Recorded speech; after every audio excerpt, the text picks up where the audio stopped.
Ladies जाती है, free घूमती है, अपने मर्द अपनी नौकरी कर लेती है, स्कूल में सफाई का काम औरत कर रही है, वो जाती है। केजरीवाल उनको तनख्वाह कहाँ से देगा, डॉक्टर को तनख्वाह कहाँ से देगा, दवाई कहाँ से आएगी, पैसा सब सेंट्रल गवर्नमेंट देती है ना भाई। आज जो अरविंद केजरीवाल की एक गलती है ये कि वो दिल्ली में अगर सरकार बनाए तो गठबंधन के साथ उसको दोनों युवा नेता, अच्छे नेता, अच्छी समझ वाले नेता, अगर ये दोनों लड़के मिलकर आपस में काम करेंगे तो हम है कि दिल्ली में जो मुख्यमंत्री का चुनाव होने वाला है नवंबर में, तो केजरीवाल साहब कह रहे हैं कि हम मोदी जी को इस बार पूरे क्लीन स्वीप कर देंगे। देखिए मेरी बात सुनिए, नवंबर में हो या फरवरी में हो इलेक्शन, ठीक है ठीक है ठीक है, फरवरी का टाइम है वैसे, ठीक है। अरविंद केजरीवाल साहब कह रहे हैं, चाहे आज कह रहे हो, चाहे नवंबर में, चाहे जनवरी में, देखिए दिल्ली में जो सरकार बनेगी वो अरविंद केजरीवाल की बनेगी। उसमें बात देखिए, आप सुनिए मेरी बात, उस इंसान के ऊपर इन्होंने कोई आरोप ऐसा अभी साबित नहीं कर दिया। इन्होंने बिल्कुल एक शक के बिना पे शराब घोटाले के मसले में इन्होंने इसको अंदर किया, लेकिन उसको अभी मैं ये नहीं कह सकता कि इन्होंने पूर्ण उसके साबित कर दिया कि ये घोटाले में पाया गया। कहीं आप उसको ये दिखा नहीं सकते कि वो घोटाले में पाया गया। हाँ, उसके खिलाफ बात चल रही है, तफ्तीश चल रही है, उसकी जानकारी ली जा रही है, लेकिन अभी कहीं तत्व ऐसे नहीं मिले जिसमें सुप्रीम कोर्ट उसको अंदर रखता। सुप्रीम कोर्ट को जमानत इसीलिए देनी पड़ी क्योंकि अभी तक ये पार्टियां उनको सिर्फ शक के बिना पर अपने घेरे में ले रही है, इसलिए उनको जमानत देनी पड़ी। तो सर अब ये जब केजरीवाल साहब ये बता रहे हैं कि उनको क्लीन स्वीप कर देंगे, चुनाव हुआ था तो 7 को 7 सीट हार गई है केजरीवाल जी का दिल्ली में, ऐसा क्यों हुआ? देखिए सर, ये तो हकीकत बात है। आपको ये भी पता है इलेक्शनों में जो हमारे मोदी साहब के इलेक्शन हुए थे, सेंट्रल गवर्नमेंट में कितनी जगह घोटाले हुए।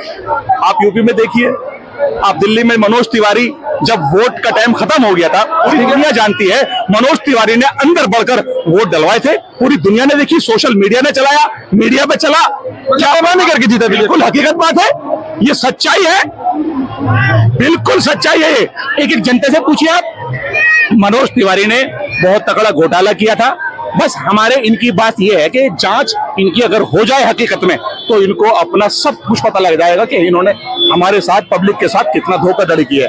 आज ये सत्ता में बैठकर हकीकत ये बात है कि ये लोगों के, हमारे इन जो छोटी पार्टी है हमारी अरविंद केजरीवाल जी की, उसके खिलाफ ये प्रोपेगेंडा इसीलिए फैला रहे हैं कि ये पार्टी ईमानदार पार्टी है, ये बहुत जज्बात से काम कर रही है। अभी आप देखिए, मार्शल की नौकरी कौन करेगा? गरीब का बच्चा जिसकी 15,000 रुपए सैलरी है।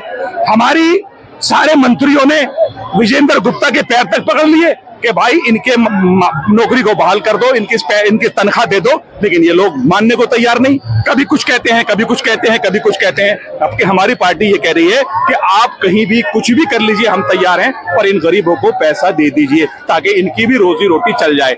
उसमें नौकरी कौन करेगा भाई? गरीब लोग करेंगे ना। मालदारों के बच्चे भारत के अंदर नौकरियां नहीं कर रहे, भारत के अंदर नहीं पढ़ रहे इन मंत्रियों के बच्चे, ये सब विदेशों में पढ़ रहे हैं। समझ गए बात? ये जो केजरीवाल साहब है, अगर जो दारू घोटाला में नहीं पकड़े जाते हैं तो इनके साथ और भी सिर्फ यही अकेले जाते हैं ना, तो और भी क्यों चले गए इनके साथ में? और भी तो इनके साथ नेता गए हैं। और कौन गया? मनीष सिसोदिया गए। सिसोदिया बाहर आ गए, मनीष सिसोदिया बाहर आ गए, अरविंद केजरीवाल बाहर आ गए, अमानतुल्लाह खान वक्फ बोर्ड के मामले में अंदर हैं, वो भी बाहर आ जाएंगे। कोई सबूत उनके खिलाफ अभी तक नहीं मिला है। मतलब सब मोदी जी का साजिश है भाई साहब, पूरी तरह साजिश है। आपको दिख रही है ये कर क्या रहे हैं? इनका काम सिर्फ क्या है भाई साहब कि अरविंद केजरीवाल के नेताओं को, इसके विधायकों को अंदर करके इस पार्टी को कमजोर करना, ये इस पार्टी की आदत। अरविंद केजरीवाल को पार्टी का तोड़ने का विचार नहीं है कि इन्हें देश के प्रति काम नहीं करना।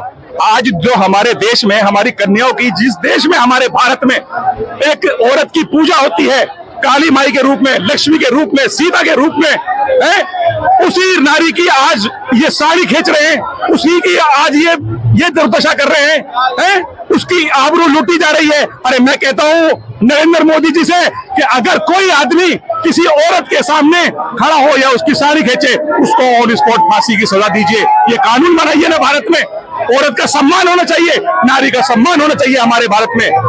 नारी का सम्मान कहाँ नहीं हो रहा सर? हमारी नारी का सम्मान पूरे भारत में नहीं हो रहा, हमारी नारी का सम्मान कर रहे हैं अरविंद केजरीवाल। देखिए आज बसों में लेडीज जाती है, फ्री घूमती है, अपने घर से अपने पति से अगर उसकी जेब में 1 रुपया भी नहीं है और नौकरी पे जाती है तो विदाउट कोई पैसा अगर उसकी जेब में तो अपनी नौकरी कर लेती है। स्कूल में सफाई का काम औरत कर रही है, वो जाती है। दुकानों पे औरतें काम कर रही हैं, घर में सफाई का काम कर रही हैं। बेचारों के पास खाने के पैसे नहीं, मोहल्ले पड़ोस में से पैसे लेके अपने बच्चों का गुजारा करती हैं और जब सैलरी मिलती है तब उनका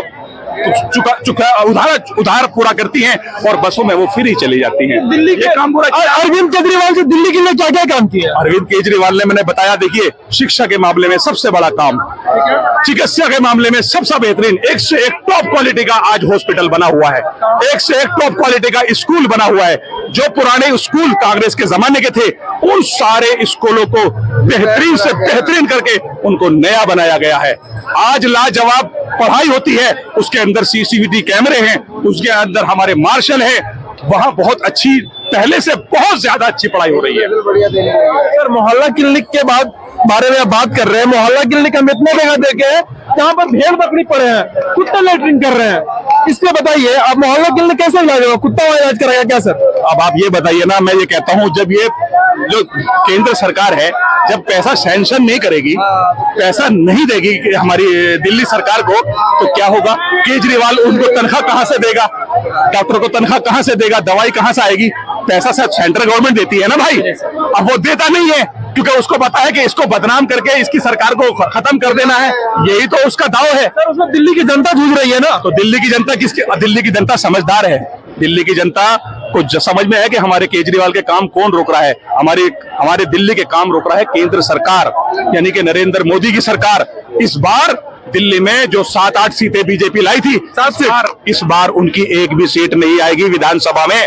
क्लीन स्वीप हो जाएगा, बिल्कुल क्लीन स्वीप होगी। अगर थोड़ा बहुत कांग्रेस तो उछल सकती है, 10-15 सीटें आपके उम्मीद है कि कांग्रेस लेके आएगी, बाकी सरकार तो बनेगी अरविंद केजरीवाल जी की।